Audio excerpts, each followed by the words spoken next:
90 miles. That's the only thing separating the United States from a government that may be weeks away from the kind of collapse that rewrites maps.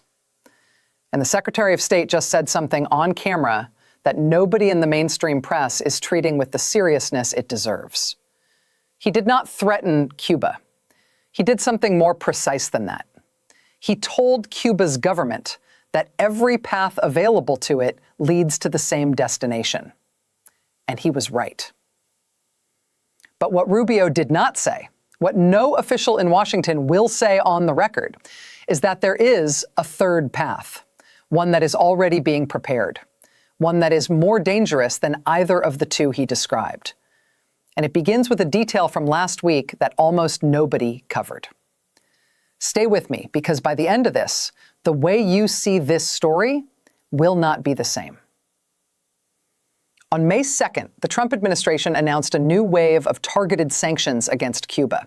Not broad trade restrictions, not symbolic gestures, surgical strikes, individual names, specific bank accounts, identified intelligence officers, not accused of human rights abuses inside Cuba, but of running foreign influence operations across Venezuela, Nicaragua, and Bolivia. That targeting distinction is everything. This is not a human rights campaign. This is a hemisphere-wide intelligence dismantlement operation. The press conference language is about democracy. The actual targeting is about neutralizing Cuba's capacity to project power across Latin America. Those are two completely different objectives. And understanding which one is real changes everything about what happens next. If this is landing differently than what you've been reading elsewhere, share this with someone who needs the fuller picture. Here is what the economic situation actually looks like on the ground. Because the word crisis has been used so many times, it has stopped meaning anything. Power outages across Cuba now run 8 to 12 hours daily. In parts of Havana, 20 hours. The peso has lost 90% of its value since 2020. A salary that bought a month of groceries 6 years ago now covers 3 days. The UN World Food Program is actively tracking malnutrition rates. Hospitals are operating without basic antibiotics. The infant mortality rate in Havana has tripled. Nearly 500,000 Cubans have fled since 2021, 5% of the entire population in 4 years. The people leaving are young, educated, and economically productive. The people remaining are disproportionately elderly, very young, or too poor to leave. Cuba has entered what people on the island are now calling Special Period 2. The original Special Period followed the Soviet collapse in 1991 and contracted GDP by 35% over 3 years. But during that crisis, Venezuela stepped in with subsidized oil, China extended credit, and the generation that actually fought alongside Castro was still alive and still believed. None of those conditions exist today. Venezuela cannot keep its own power on. China is assessing unpaid debts, not extending new ones. And the revolutionary generation is gone. What remains is a government running entirely on institutional memory and coercion. Now, here is the detail that appeared in reporting this week that deserves far more attention than it received. On April 26th, Cubans in nearly 24 churches across the island held coordinated prayer gatherings. Different denominations, Baptist, Catholic, Pentecostal, Methodist, same message: freedom from communist rule. These were not small, quiet services. Photos showed hundreds of people packed into buildings designed to hold 50. On the surface, a prayer meeting is not a political event. That is precisely why it matters. In authoritarian systems, churches are among the only spaces where people can gather legally without state permission for a political assembly. The government cannot shut down a prayer service without generating international images that cost more than the gathering itself. So churches become the default infrastructure of civil dissent. This is not a new phenomenon. It happened in Poland through the 1980s. It happened in East Germany. It happened in South Korea. When churches fill with people praying for political change, what is actually happening is that civil society is organizing inside the one structure the state cannot easily dismantle. And the Cuban government did not stop these gatherings. That single decision is the most revealing detail in this entire story. Either the regime is now too weak to suppress coordinated prayer meetings, which signals a loss of coercive capacity that is genuinely new, or it calculated that shutting the churches would produce images more damaging than the gatherings themselves. Either interpretation points to the same conclusion. This is a government managing the optics of its own decline. At the same time, the Catholic Church, which has historically served as the mediating channel between Washington and Havana, has gone conspicuously silent. The Archbishop has made no public statements about the current tensions. When the traditional mediator goes quiet, it means there is nothing left to mediate. There's one more layer to this story that is being discussed seriously in Miami and almost nowhere else. The Associated Press reported that Trump's escalating pressure has revived something the Cuban exile community had largely stopped discussing decades ago: property claims. After Castro took power, thousands of Cuban-American families had homes, businesses, and land seized with no compensation and no legal process. One family, the Valdezes, watched an armed government agent walk into their bank and order everyone out. The original claims, adjusted for inflation, total more than $8 billion. Cuba's entire GDP barely reaches $100 billion. There is no realistic mechanism for repayment, even if Havana wanted to settle, which it does not. But here is why the property claims matter strategically, even though direct repayment is impossible. Any government that replaces the current one inherits those claims as a liability from day one. That gives Washington enormous leverage over any successor government. You want sanctions relief? Address the property claims. You want international recognition? Start the restitution framework. The fact that Miami's exile community is already designing land swap proposals and development rights arrangements tells you something critical. They are not debating whether the government falls. They are planning the morning after. And that brings us to what is actually happening. The thing that most coverage is missing entirely, because it requires holding two uncomfortable ideas at the same time. The first is that Rubio is correct. Cuba's government cannot reform itself and survive.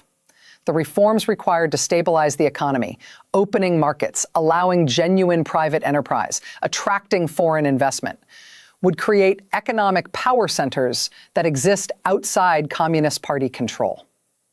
Every authoritarian government that has attempted economic liberalization without simultaneous political liberalization has faced exactly that tension. China managed it through the sheer scale of its economy and the depth of its security apparatus. Vietnam managed it through younger, more pragmatic party leadership. Cuba has neither China's scale nor Vietnam's flexibility. It has 11 million people, an aging party leadership, a military that controls the commanding heights of the economy, and no patron state. Reform that saves the economy destroys the party. Stasis that preserves the party destroys the economy. That is not a talking point. That is a structural trap with no exit. The second idea is this: Washington has no detailed plan for the morning after, and that absence is not an oversight. It is deliberate. Because the administration's actual strategic priority is not Cuban democracy. It is the dismantlement of Cuban intelligence infrastructure across Latin America. A post-collapse Cuba that is too broken to run operations in Caracas and Managua is, from Washington's strategic standpoint, preferable to the current status quo. It is not preferable for the 11 million people who live there, but their interests and Washington's interests parted ways the moment this became a security operation rather than a democracy promotion effort. That is the third path: not collapse, not reform, managed disintegration. A Cuba that weakens past the point of projecting power abroad, but does not fully implode domestically. Too broken to run hemisphere-wide intelligence networks, intact enough to prevent the kind of mass migration that would land a crisis directly on Florida's shores. That is the actual objective: neutralization. Not democracy, not prosperity, neutralization. And every element of the current strategy, the sanctions, the rhetoric, the two Destinies framework, the property claims, exists to create the conditions for that specific outcome. The problem is that managed disintegration is a theoretical construct, not a historical pattern. States do not degrade gracefully on a schedule someone else controls. They hold together until they do not. And when they break fast, on their own timeline, not Washington's. A country that comes apart 90 miles from Florida comes apart into America's lap. The Cuban American community in South Florida understands this with a clarity that Washington does not seem to share. USA Today captured it precisely. Many Cuban Americans describe the current moment with a phrase that is devastating in its simplicity. There is no clear path. Hope, because this is the closest the exile community has been in 60 years to seeing the end of the system that took their families' homes and their country. Terror, because they remember what collapse looks like. Mariel in 1980, 125,000 people on boats in 6 months. The Balsero crisis of 1994, 35,000 on rafts. Current estimates suggest a full collapse scenario could trigger an exodus 10 times the size of Mariel, over 1 million people attempting to cross the Florida Straits. And the community that would absorb the majority of those consequences has no seat at the table where the decision is being made. Cuba's foreign minister said on April 28th that Cuba will not negotiate its sovereignty under pressure. Standard revolutionary language. But Cuban officials have been repeating that phrase with unusual intensity and unusual frequency this week. When a government amplifies the volume of its defiance, it usually means the defiance is costing more than it is admitting. So here is where we are.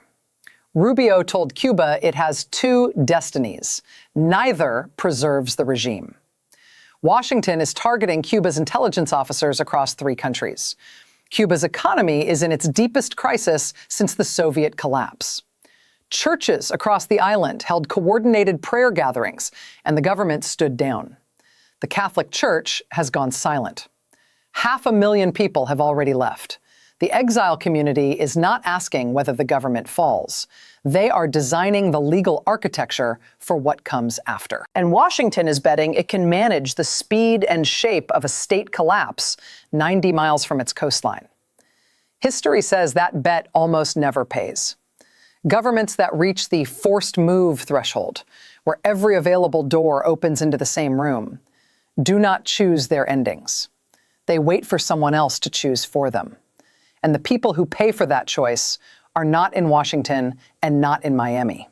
They are in Havana, in the dark, waiting. Here is the question I am putting to this audience directly. Is there a version of Cuba's future where the government falls and what follows is not chaos? Has any country as isolated, as economically broken, as dependent as Cuba ever transitioned out of authoritarian rule without a period of instability that made things worse before they got better? Historical examples, counter-arguments, genuine disagreement, that is what I want in the comments. This community has produced some of the sharpest analysis on this story anywhere online, and this is the question that everything builds toward. If this gave you something the daily headlines are not giving you, hit the like button. One tap is what moves this past the algorithm and into the feeds of people who need this context.